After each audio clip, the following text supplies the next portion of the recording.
Hello and welcome along again to Carrying On, a personal take on my record collection here in Thailand.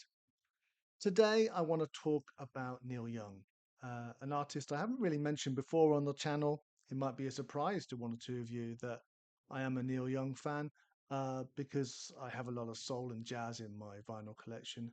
But I started off a long time ago as an indie music and rock fan.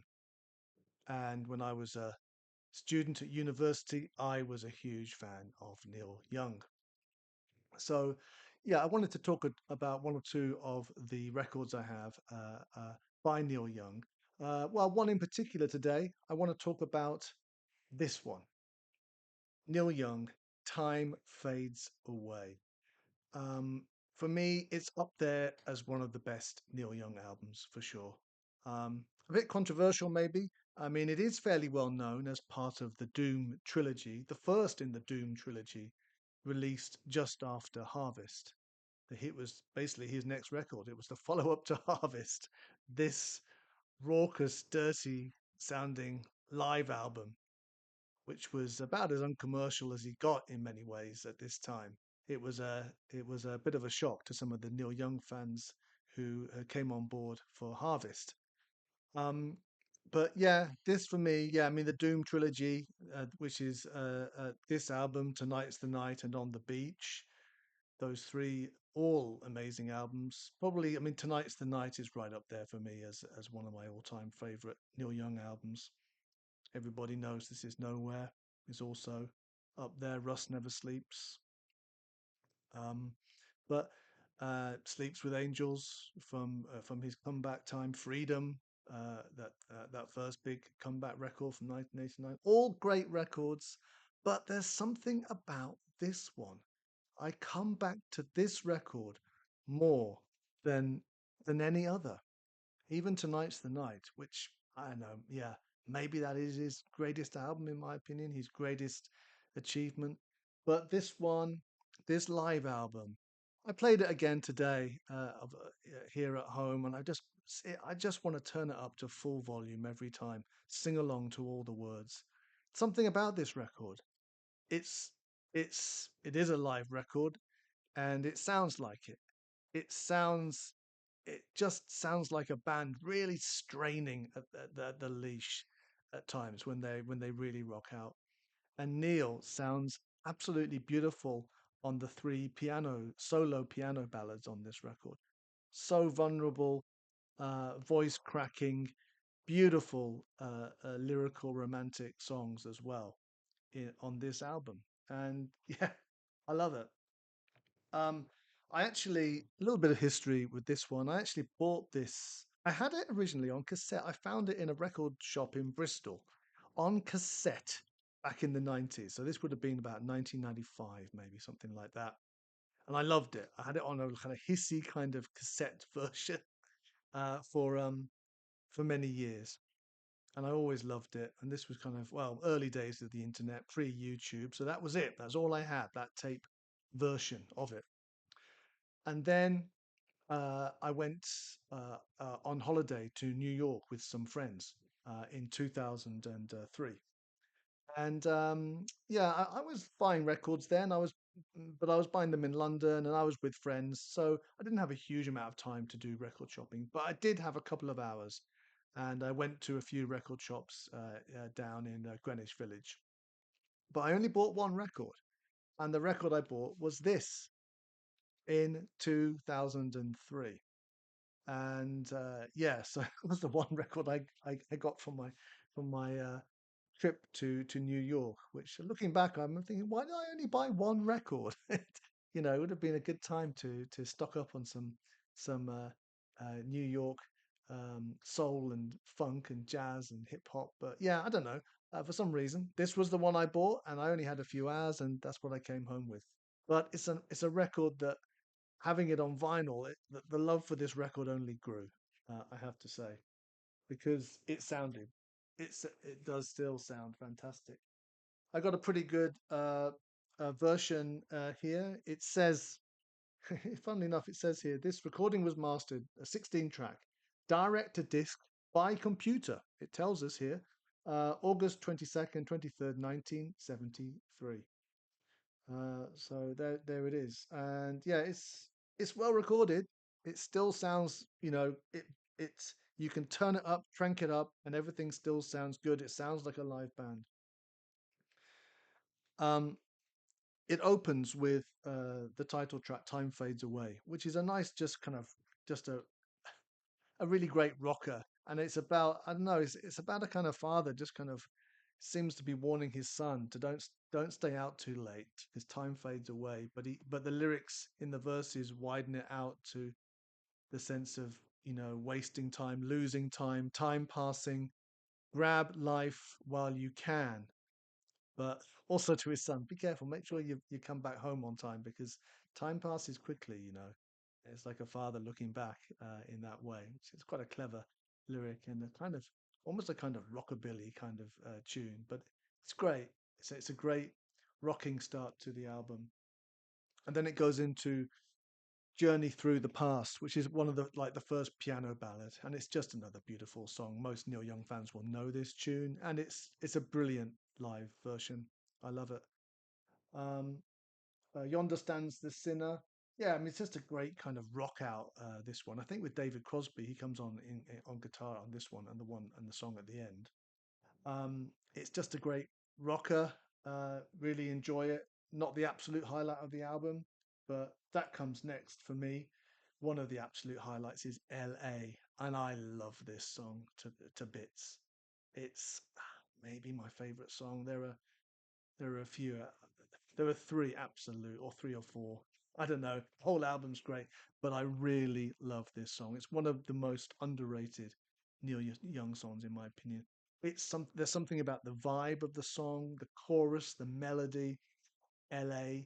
It's all about kind of living in LA, and the lyrics towards the end that kind of have an environmental kind of climate change a theme to them, where the mountains are erupting and the valleys are sucked into the ocean, and city in the smog, and it's just a beautiful melody lines, and I just love this kind of the whole vibe of the tune, with the coda. Don't you wish that you could be here too?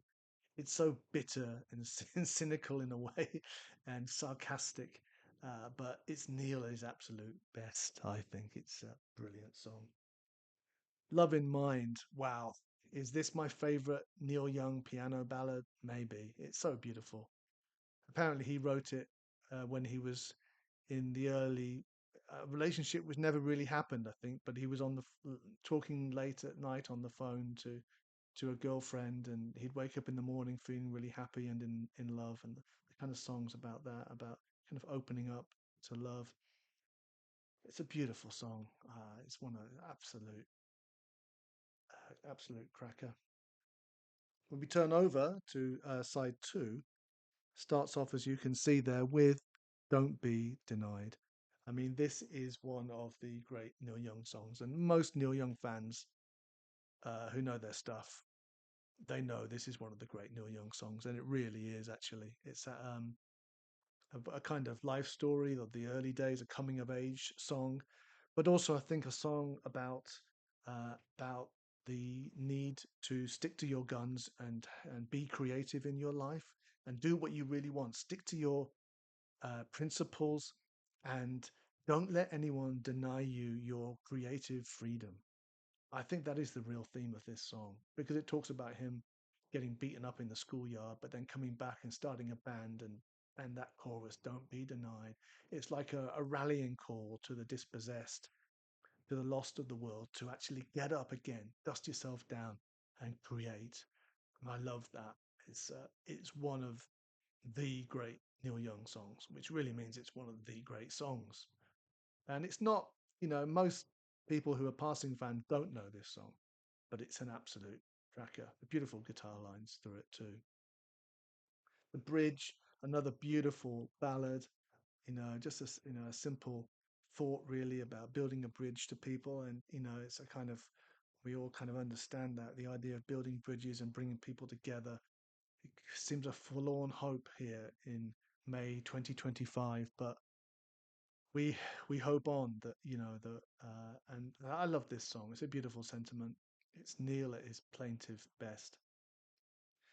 And the last song on the album, 8 minutes 47 seconds of brilliance, Last Dance, where David Crosby and Nash, I think, both join uh, the band and help flesh out the sound of this brilliant song, Last Dance, which has that fantastic coda where seemingly improvised Neil Young starts going no, no, no, and I think he says no like 37 times, and it just builds and builds, and the band try and get their audience to sing along with it, and it's just fantastic rocking song. Um, Starting off like lyrically about that kind of that need to get up and go to work and he don't want to, and it's that kind of bad attitude kind of vibe song. But just love it. I just want to play air guitar and sing along to this every time. Crank it up, and as I say, that coda, the way it builds, absolutely brilliant. Yeah, so there we go. Um, Neil Young, Time Fades Away, and it's a brilliant cover as well. It's kind of the grimy kind of look of the cover just suits the music so well. I think it's an actual shot from the tour. Harvest tour actually. So there must have been some Harvest fans who turns up who wondered what they were letting themselves in for. Beautiful cover. And on the back it actually just obviously it has the tracks, and then also where these tracks were played on the tour, and you can see there.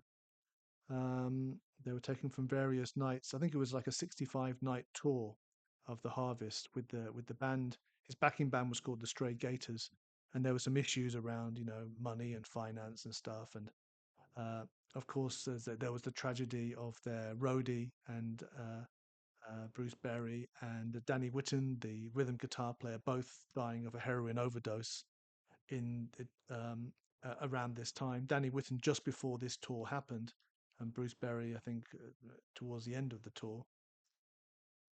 So there was tragedy in the background of this album as they toured it. But yeah, taken from a variety of nights, as you can see, from Oklahoma City, Cleveland, Seattle, uh, Sacramento, San Diego. Yeah. So yeah, from different cities around America, but it kind of it it works. It works as an album.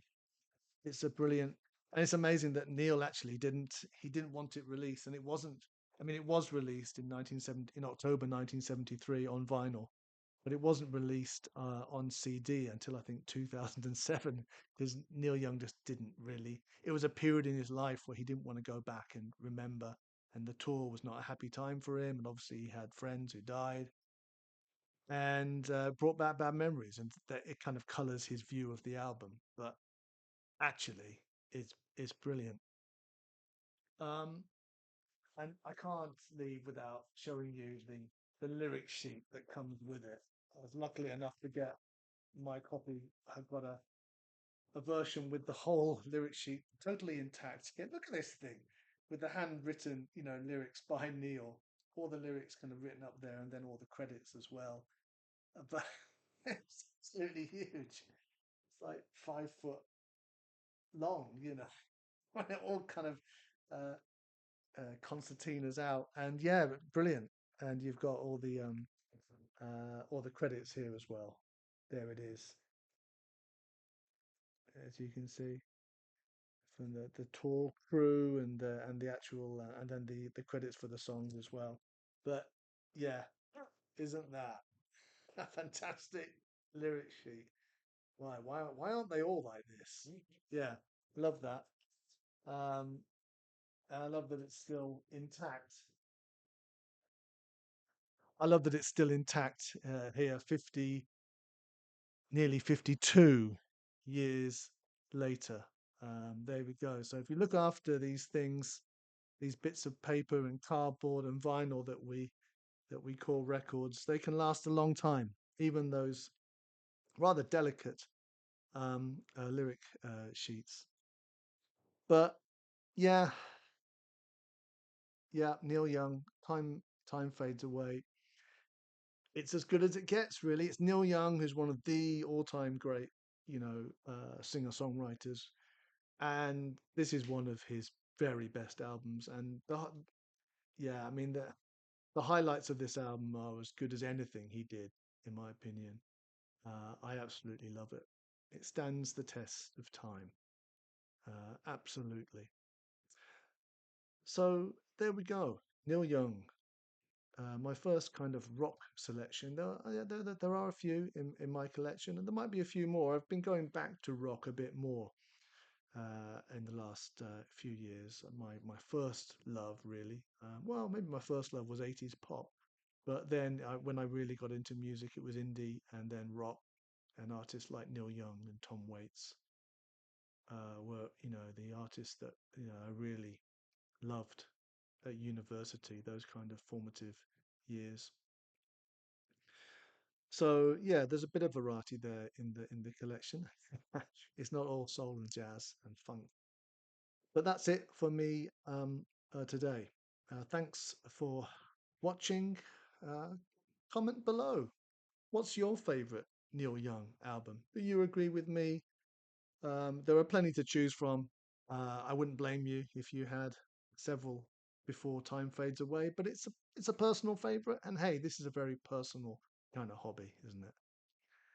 So, thanks for listening to me carry on again here on my channel, carrying it on. But for me, Julian, that's it until next time.